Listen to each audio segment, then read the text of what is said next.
recording's now in Sorry. progress. Sorry, that Sorry, always I forgot. throws me Yeah. off. The voice always throws me off. Yeah.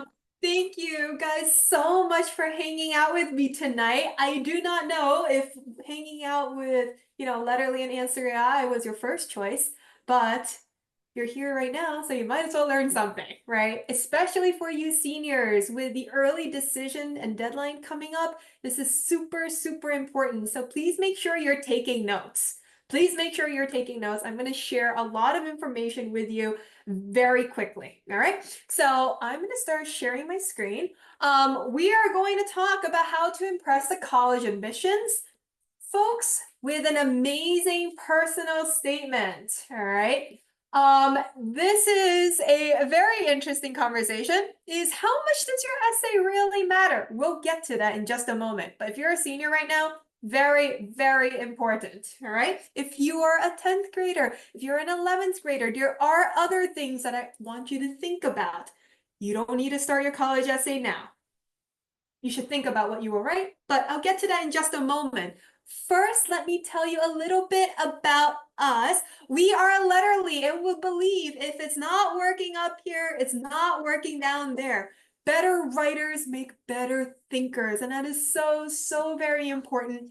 Our mission is to make sure that every student has access to personalized English learning. That is really our goal. We're actually backed by the largest one of the largest charities and nonprofits in New York City, the Robin Hood Foundation, that has started almost all the charter schools in New York. I literally just got off a call with hundreds of students from the specialized high schools who have signed up with us this year. So when I say that we have seen all the essays that you could possibly write, I seriously mean it. We've seen all the essays. And just to prove it, we had a student once submit their essay in code, like computer code.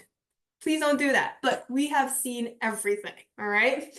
We have served almost 3,000, probably more than 3,000 students at this point. We are in 30 states and 7 countries. Our students have actually published 15,000 articles. That's 15,000 articles published, 50,000 written, okay? And all of them are edited with a human, with human intelligence. We pair students with coaches from top US universities. We'll talk about our coaches in just a moment.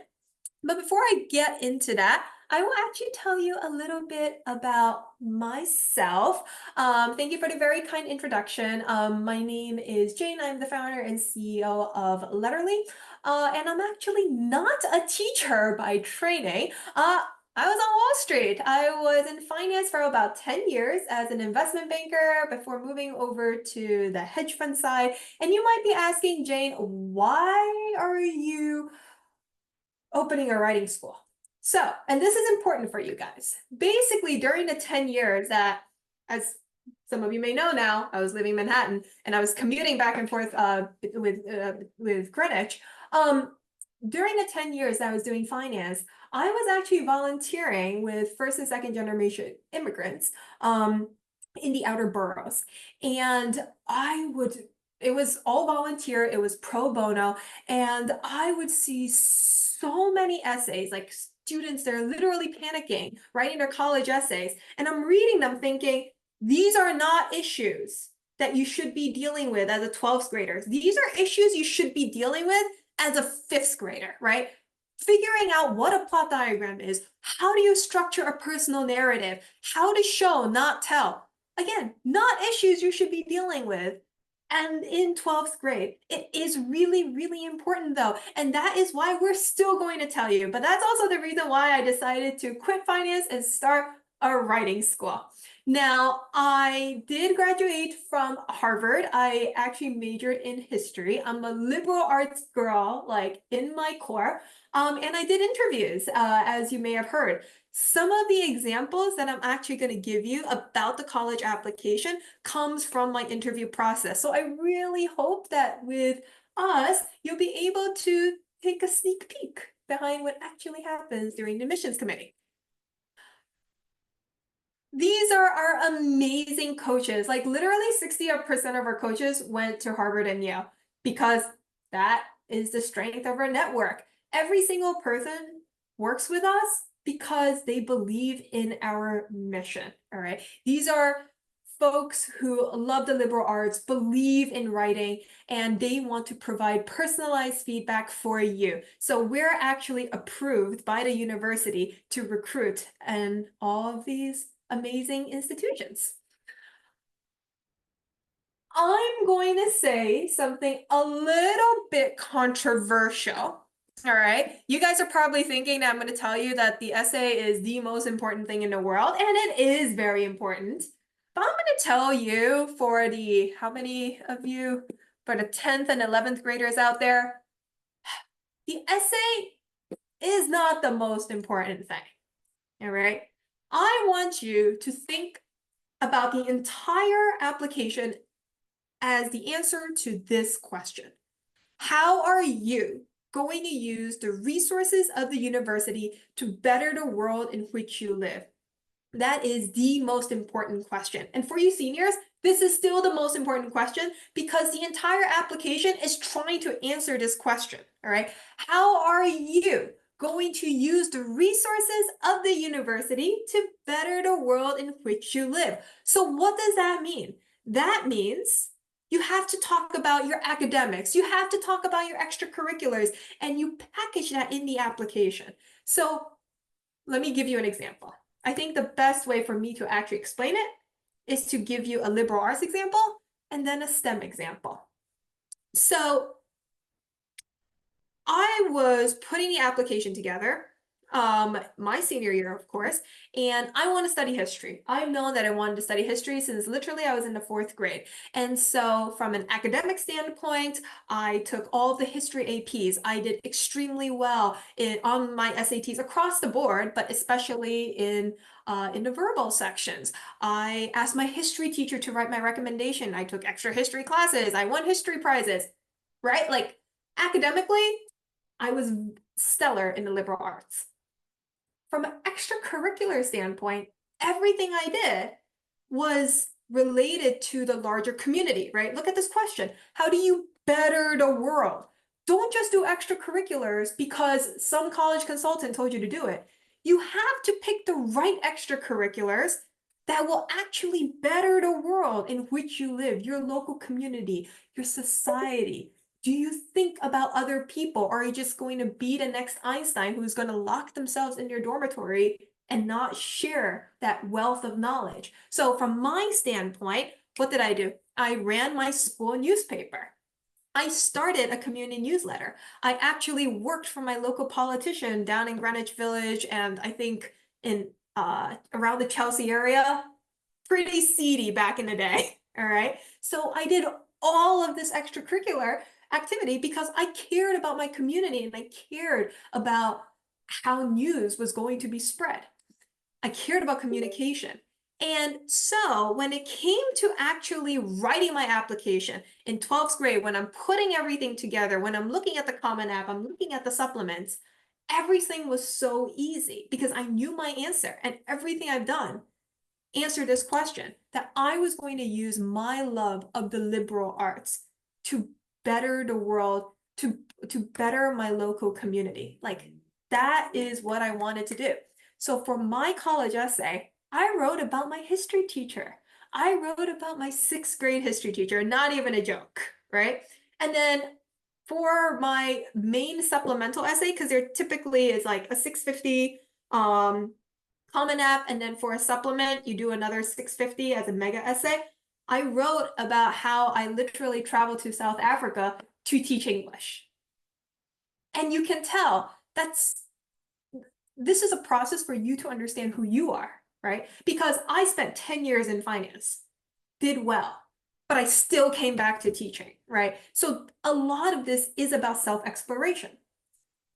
I'll give you another example. This is actually, I think, many years ago. This was one of the first students that I've interviewed who I think has graduated Harvard now, actually. She excelled in the sciences. So her school didn't offer a lot of science classes. So she went outside and looked for like college level science classes, right? She would literally drive 60 minutes just to every single day just to attend another professor's lecture so she can get access to sort of other academic resources.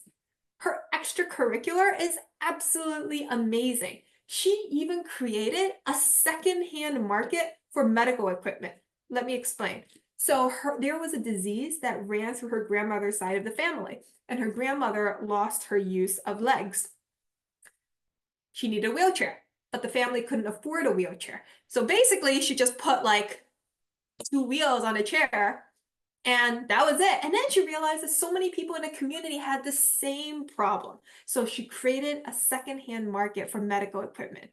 How amazing is that, right? Think about it. Her interest in medicine, helping people, and then actually showing that in her local community. And then, of course, for her application, it was super easy. It's, why do I want to be a doctor? Right? You can see this is not rocket science. Once you know your thesis and your answer to this question, everything else falls into place.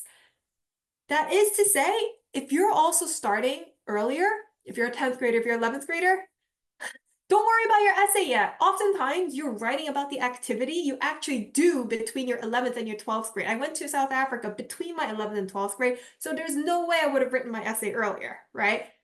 Figure out the answer to this question first. So I just spent all this time telling you why the essay doesn't really matter and is not the most important thing, but of course it is important. The essay does matter simply because of the numbers.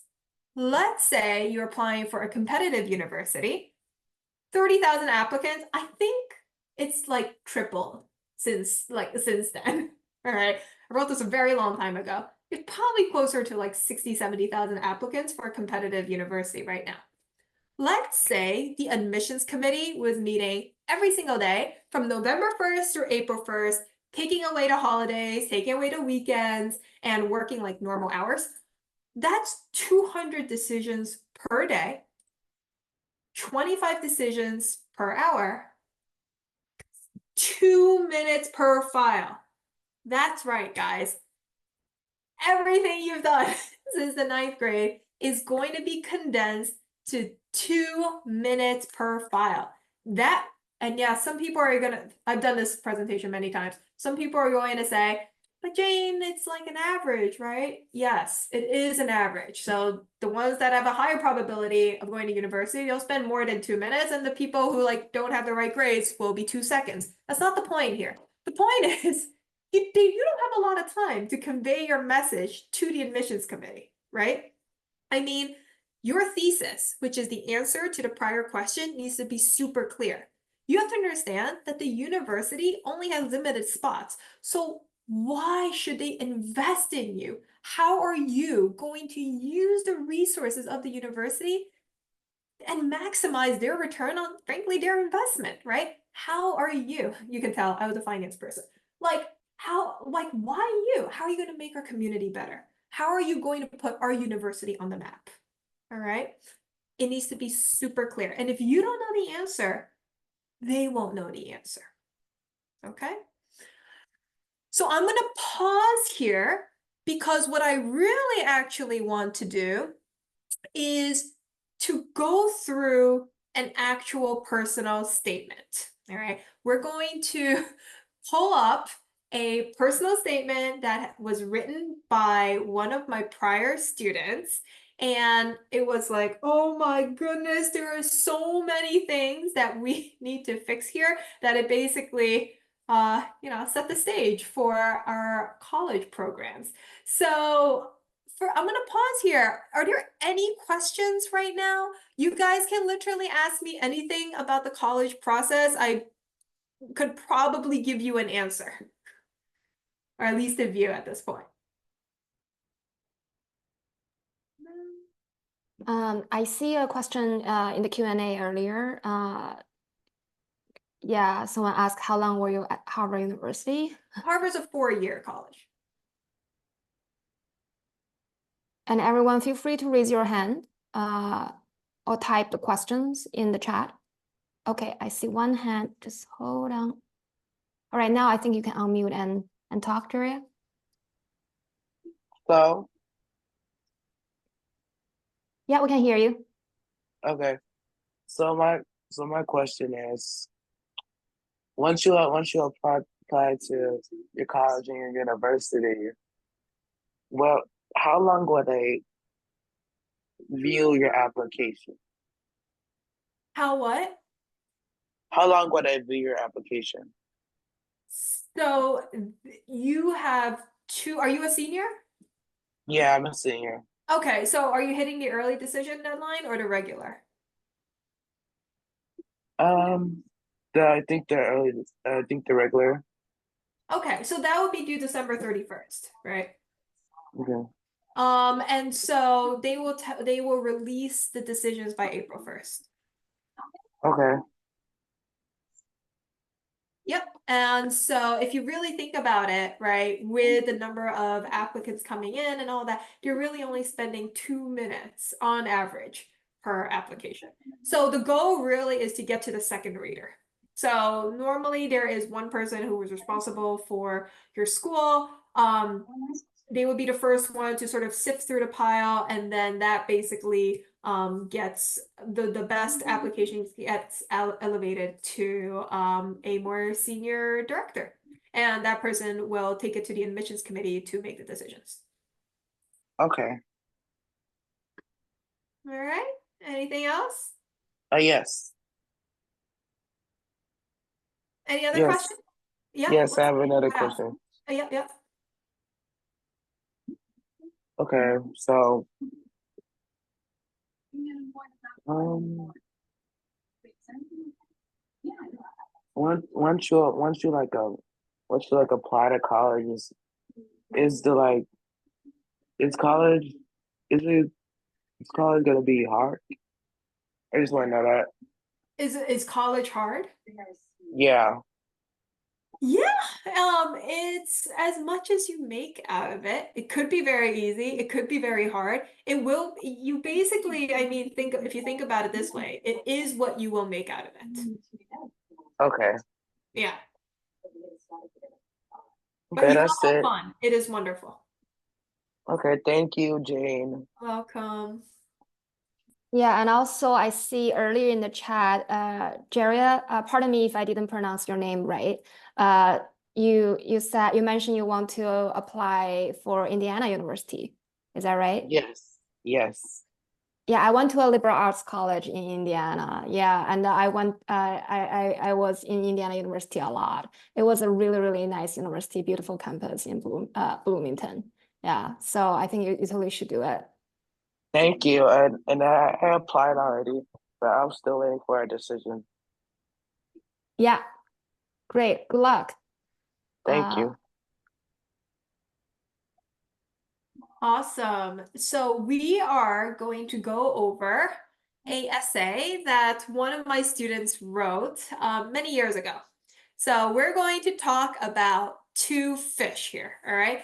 First, we have this goldfish essay, and then we're going to look at another one that was published in the New Yorker. So let us begin. Goldfish require extensive care, but I did not figure that out when I first got them. A week before ninth grade started, I went to a carnival and won 3 goldfish. Shits. They were fairly small compared to the others I have seen. I never realized how hard it was to care for a goldfish. You have to buy tons of equipment, feed them every day, clean the fish tank every week or two, etc. After I got the 3 goldfish, I took it home and added water to 3 quarts and put 1 fish in each quart. The next day, I went to a pet store and they told me some requirements of keeping a goldfish. Goldfish require a lot of space to live in.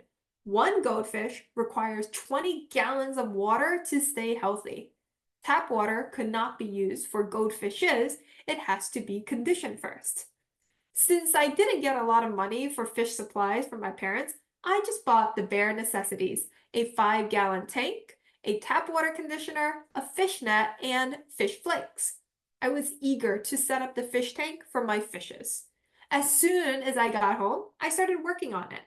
After finishing the setup, I dumped the fishes into the fish tank and fed them fish flakes. Everything seemed to go smoothly. All right, guys.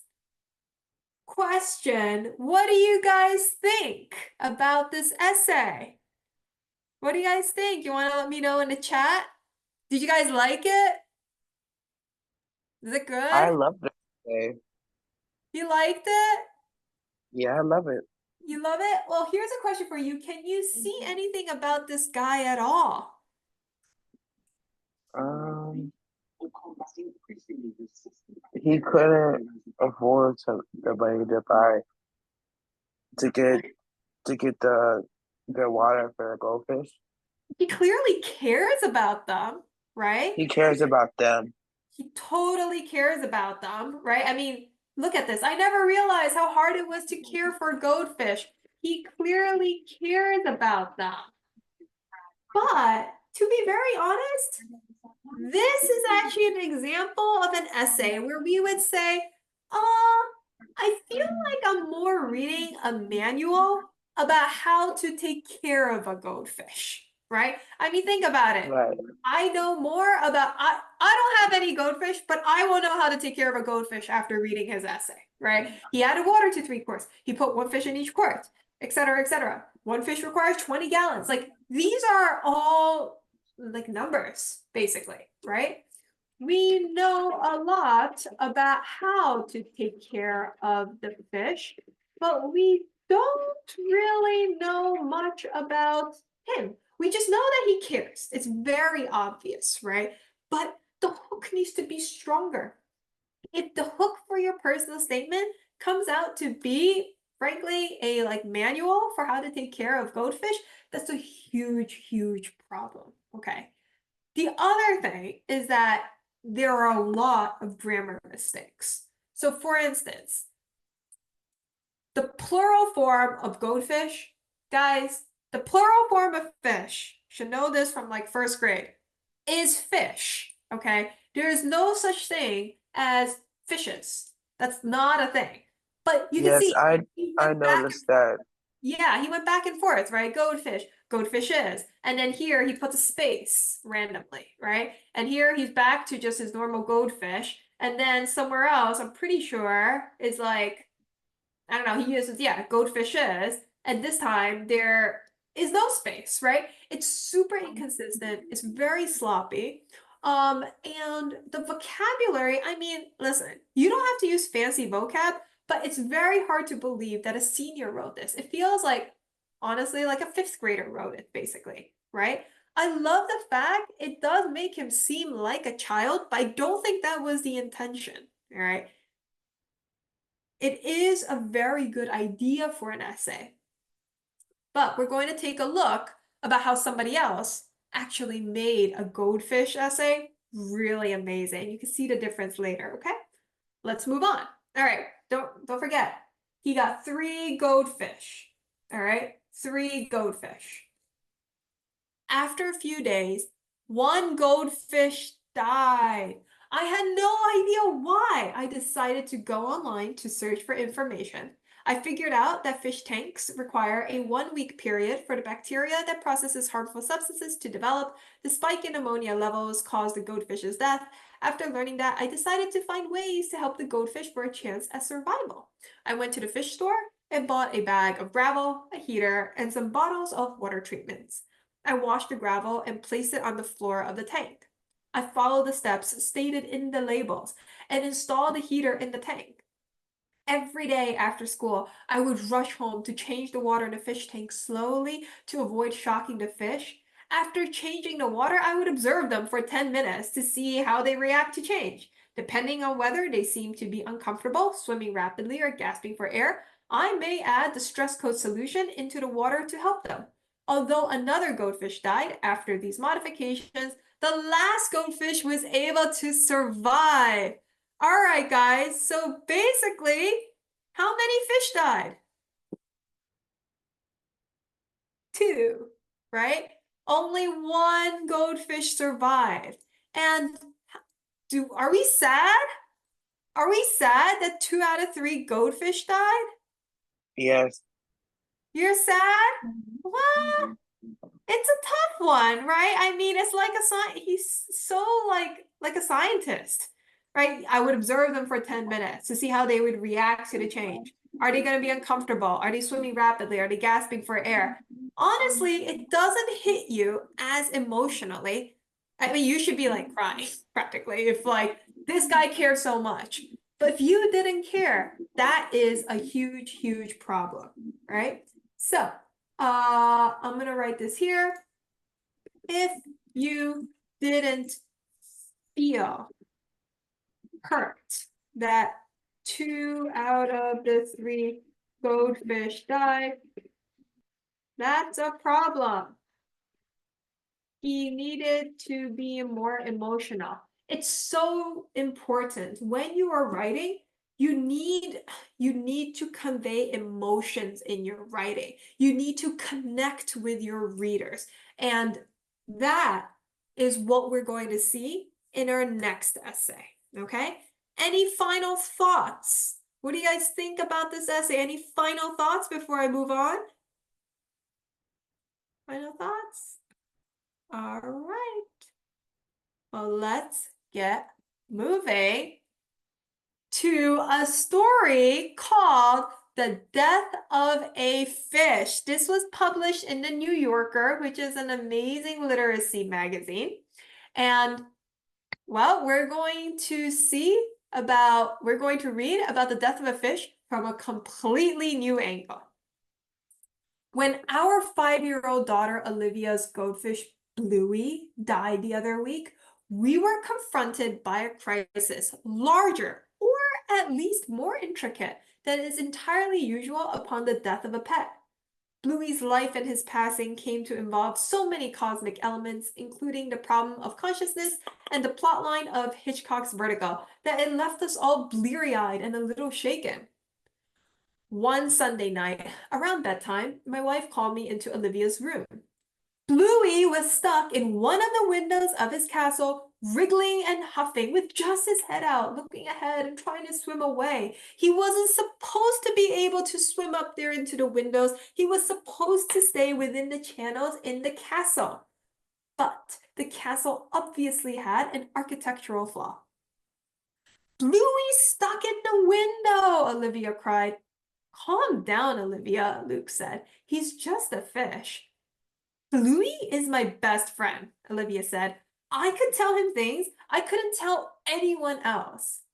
Until that moment, Bluey had seemed to be just a fitty bit of decor, but at that moment, at least, he mattered to her crucially. I watched Bluey wriggling in his window, staring out stuck. It was one of those moments of which parenting is full, where you scream inside, I do not know what to do about this, while the parent you're impersonating says calmly, I'll fix it. I picked up Bluey's bowl and took him into the kitchen, leaving Martha to console Olivia. I slid the kitchen door shut and then reached into the water and tried gently to draw Bluey out of the window.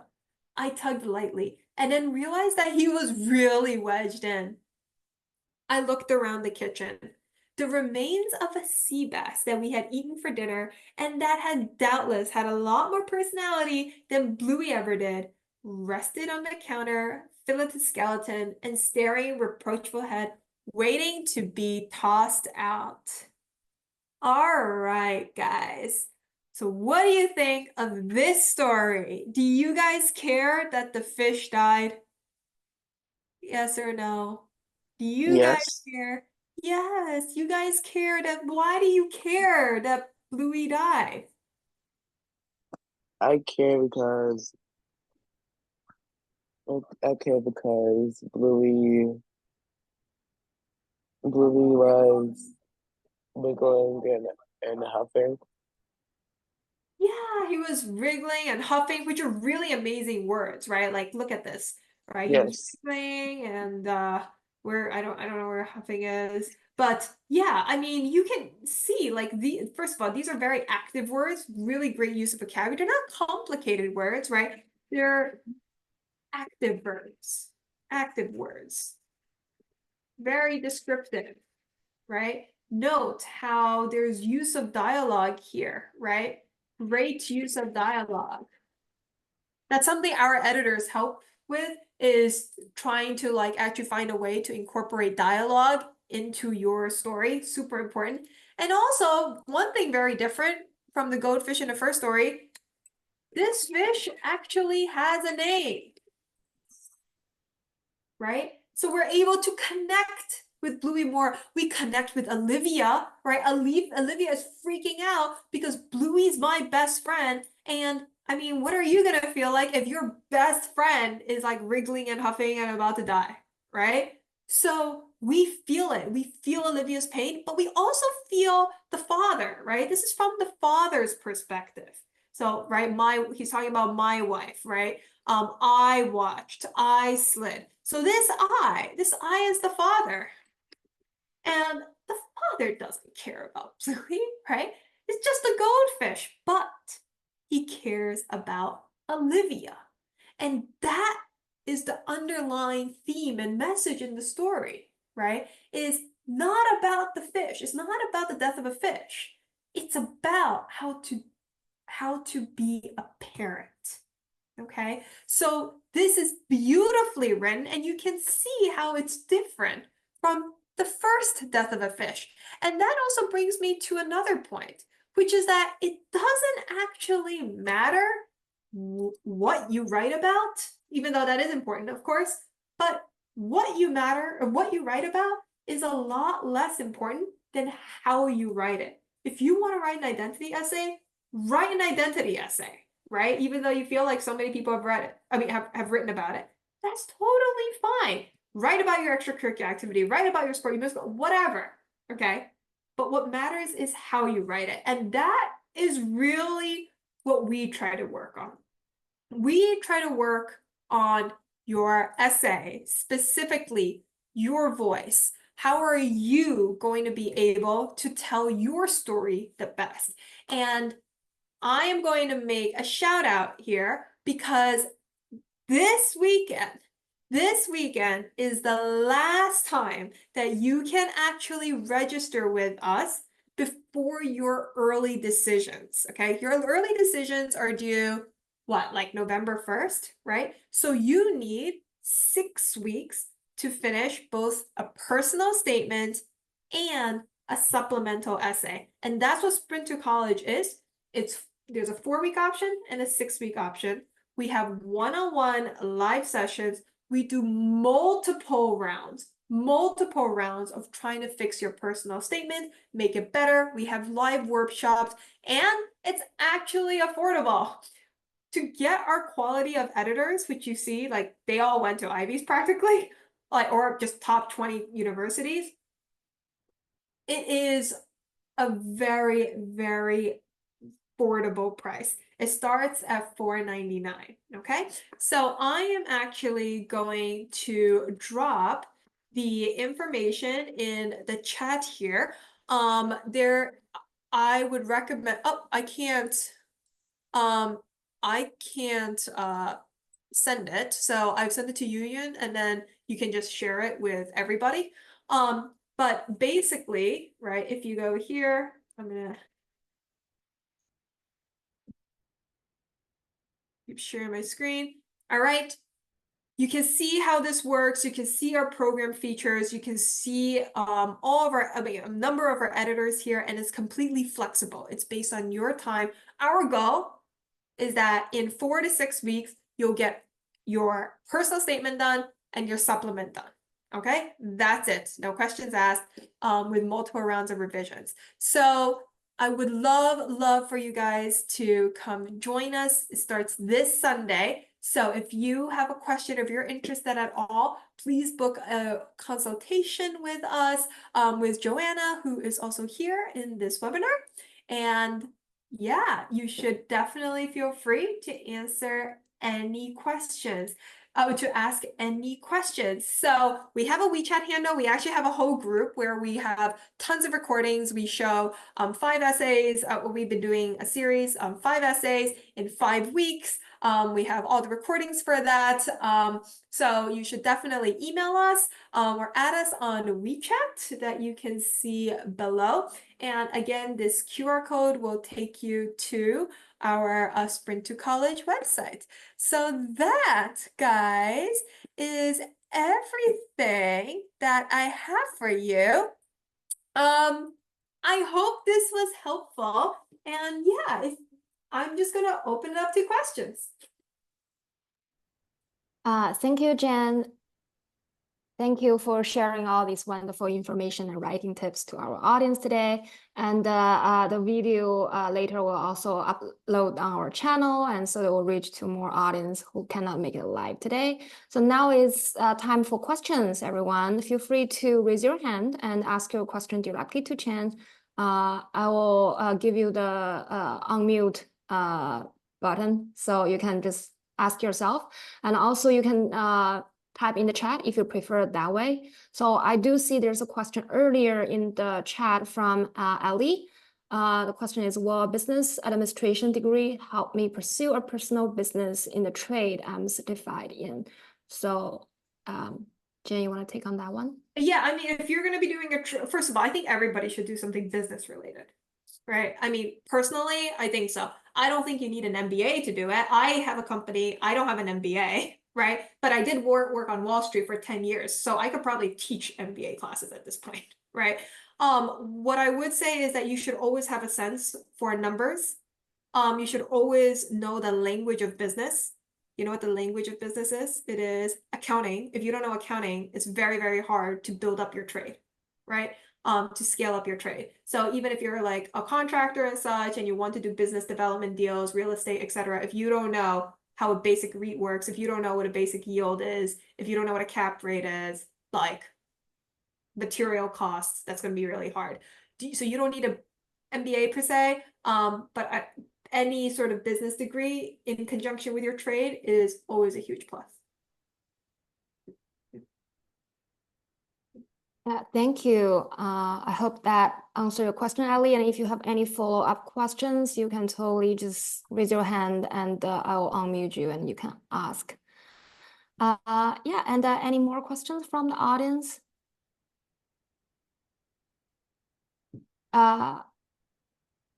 Yeah, I know probably a lot of our users, student users on Answer.AI, they're thinking about all type of colleges, private, public, and community college. Do you have any advice, Jen, for students who are thinking about, applying for now like the most competitive university or colleges, thinking about community college and later transfer? Any advice on that? That's something we do transfer we have done transfer essays before. We're not a college consultant company, we work on essays, right? Right. So oftentimes, like when it comes to like state universities, communities, they tend to have their own application. In a way, you don't have to do supplements. Sometimes they don't even have an essay. You could just submit a resume. So sometimes you don't even need the essay, right? Let's assume for now that you need an essay. You should just know how to write. That's pretty basic. When you go into most colleges, they actually make you take a writing seminar as a requirement. All right, so even if you don't have to write for your application, like writing is another form of communication. Think of it that way, right? So you're going to have to be able to learn how to write and articulate your thoughts clearly, no matter where you're applying. And then for transfers, there's always a typical transfer essay, probably like, again, like a personal statement, tell me about yourself, or and why you want to transfer. So yeah, but that is my hope that answered something. Somebody else also wrote in the chat which people are the best to get recommendations from, or doesn't matter who. Definitely people who know you well. So teachers you've been with, you've worked with, who know you and have seen you grow and progress and can really write like meaningfully, right? You don't want your teacher to just put you through like a chat GPT and like come up with a pretty generic recommendation. You want somebody who like really have seen you grow, right? So that is what I will say to that. Yeah, thank you. And that's question from Kevin. And thank you for asking the question. Recommendation letters, definitely we get a lot of questions around that. And also we have a lot of like international students thinking about applying for college in the US. Do you think the personal statement for international students applying for US college should be anything extra they need to pay attention to? What do you mean? Like, is it important? Yeah, is it like, because for international students, the personal statement, like for them to translate their culture, their background into a context that admission officers can understand and relate. Is there like anything like is there any extra effort they need to put in, any notes on that? Yeah. Yes, I mean, it's important. I mean, it's treated like any other application, to be honest. The internet generally, like, again, we don't do college consulting. I just know a lot of this information. So international students generally have a quota within a school, right? I mean, there are a lot of sophisticated international students at this point. So especially from American schools, British schools abroad and everything. So, it's just going to be the best of the international schools abroad. And so they're basically completely on par, if sometimes not better than American students. So yeah, super important.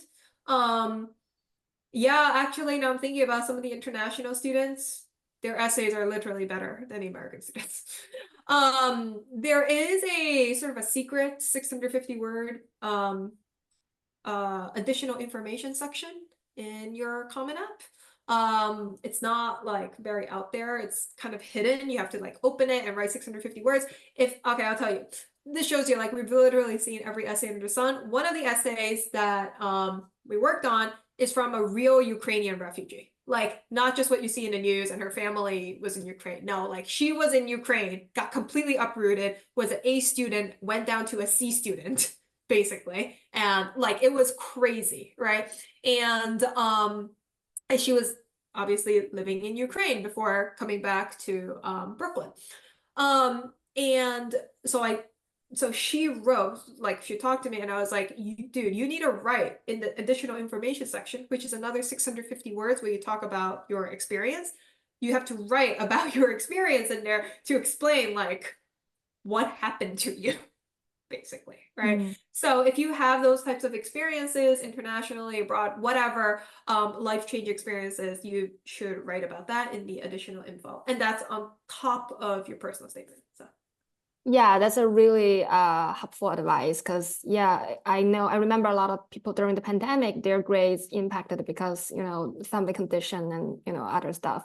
So yeah, that's extra section is definitely a great place for you to explain like what happened and what like challenge you have and how you overcome that. And since I think I don't see any more questions from the audience, I'll just ask one more question.